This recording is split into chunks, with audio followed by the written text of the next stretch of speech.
I want to talk with you for a few moments today about something that I see that comes up all the time with our women clients. If I may take just a little sip.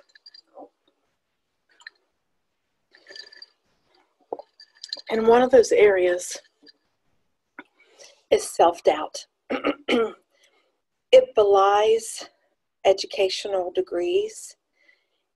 It rebels against whatever accomplishments you've made in your career or your life thus far. We've worked so much with women clients in the past that despite their accomplishments, their promotions, their compensation, their degrees, their education, etc., they still have that little thought in their mind constantly, am I good enough?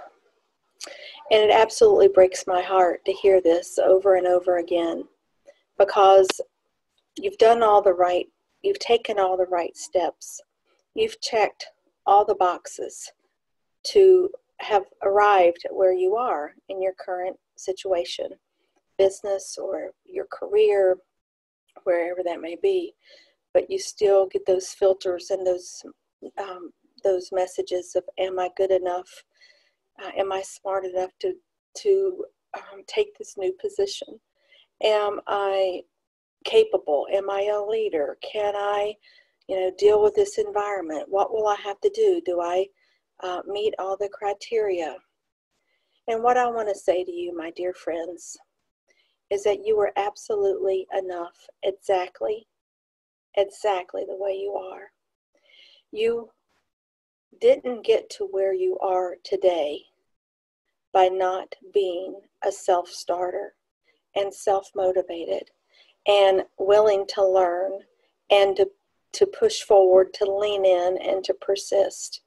And what we know for sure, and science tells us, and you may have heard this many times before, is that if there's a new position or a new challenge, that men will apply or assert themselves, even if they only meet half or 60% it is, the criteria, whereas women won't even try unless they meet every single correct criteria, meaning 100% of the criteria. And what does that do? That certainly undercuts any level of self-confidence. That continues the self-doubting cycle. And so one of the things that we do at CHANGEMAKERS is that we do an assessment to help you play to your own strengths. So we have some tools that have been transformative in our clients' lives and our members' lives to see where your strengths are definitively, that we can document. You have many. And then what we do is we work with you, and we put you with other like-minded women professionals in masterminding groups or in strategy sessions and our online private forum, so you can bring some of your challenges forth. We have a strategy session with me that we can use it to develop a roadmap for you specifically. But the self-doubt, the inner critic, the fear of rejection or the fear of not being enough, and all those tapes that constantly go through your mind, they typically are the basis of what we call the limiting false beliefs. And there's many ways that we can address those to help you navigate through them, so you are liberated energetically and psychically from what we call the self-doubting devils, the little gremlins that sabotage you and hold you back. And so first there comes awareness, and we have the assessment tools that we help you with. So don't let another year go by. Don't let those little self-doubting gremlins get the best of you. You deserve so much more and better. So take this the first step. Have the courage to take that first step, and make the decision that you want something different for yourself, because you, my friend, deserve it.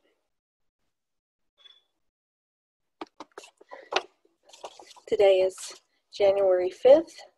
This is vlog number 3. And it is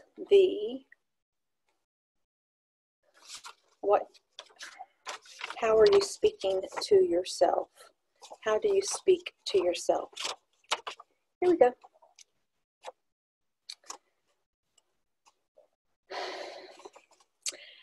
Happy New Year, my friends. Today I want to chat with you about some of how we speak to ourselves. You know, we've long heard that we are our own worst critic, and it's the truth. You know, I often ask my friends and clients, do you speak to yourself as you would be speaking to your best friend, or to your mother, or to your sister? And the reason that I say that is because sometimes we're not extremely kind to ourselves. Sometimes we expect more from ourselves than we're actually physically capable of producing at any one given time. Oftentimes we don't take enough time for ourselves, for self-care, for psychic recovery, or for energetic reflection. We've seen this time and time again over the years in coaching and training our women clients. And so I want to just more than anything create a sense of awareness around how do you speak to yourself? You know, do you keep a journal? You know, maybe it might be a useful exercise for a week or so to keep a journal of what's going on as far as are you working on a project that you don't think that's, you know, making progress quick enough?